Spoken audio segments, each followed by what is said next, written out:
Of Klawer in the Western Cape, the man accused of killing 13-year-old Jerobert van Wyk has now reportedly told his lawyer that he's been involved in occult rituals. Human remains have been found on the property of Daniel Smith, who's accused of the murder. He says he will no longer apply for bail.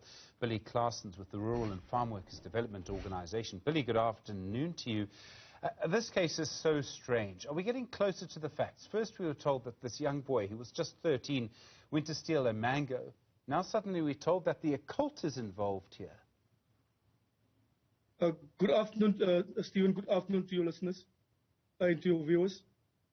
Yes, Stephen, this is a very strange story, and that's why we really call on the community to be calm and really listen to what's happening and leave the investigation in the hands of the police and the capable people and the task team that has been appointed by the province to look into these things. Yes, it is indeed that there was stories that these two boys went to steal some fruit, and then this man chased him with his bakkie, and then afterwards catch one of the boys who then is Jerobert van Wyk. He then throws Jerobert van Wyk into his bakkie, drove back to his home, and it is alleged, and stories was told that he went back to the local fuel station and to pump one of his tires, and then went back. And Jerobert's mother went home the afternoon and from work and asking the police, immediately going to the police asking for help because Jerobert is gone, he's just missing. And I really think the police was very reluctant in helping this lady. I think if the police act immediately, we could have found Jerobert alive or still maybe dead in one piece. I think this guy had enough time since from Wednesday afternoon to Thursday morning to do this horrible, tragic, horrified deed on Jerobert.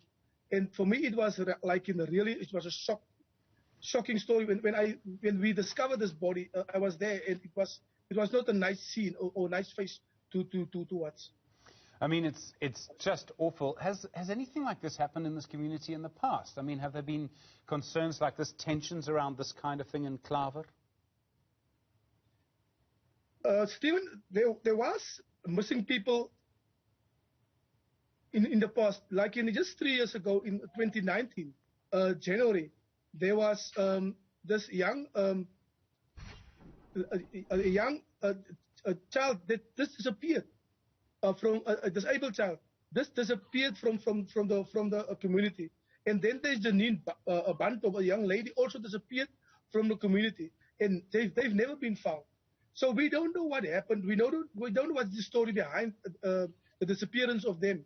So we really asked the police. We have asked the police also to look into this, and maybe there's a connection between this disappearance of them and then also the story of the sad story of Jerobert now. And there is people who want to bring in a race in this whole thing, but I really want to plead to people. We can see now, as we've asked from the beginning, there is no race in this. I think this is Satanism and some occult group, a cult group that is really busy here with this sick man. It is a sick white man. It could have been a sick black or a sick colored man who have done this to our communities. So we need to be very careful not to bring in race here. And also political parties, please don't come in and plant a hatred and something else in the mother's heart.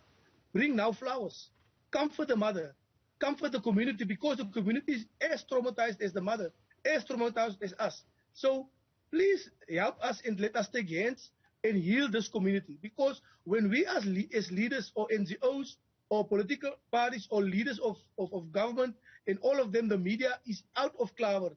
Klawer and the people of Klawer, white, brown, black, will be there alone, and they need to work and stay and live together. Such a difficult situation. I mean, you just feel for the parents, the family. I mean, you don't get over something like this when something like this happens to a young child. That's correct, yes.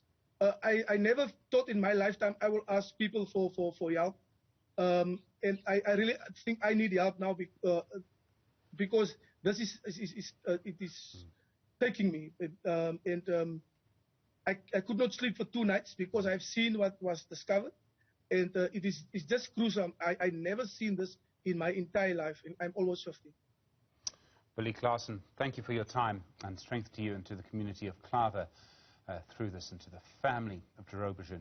Just the most terrible story. Billy Klawer, thank you very much indeed, is with the Rural and Farm Workers Development Organisation.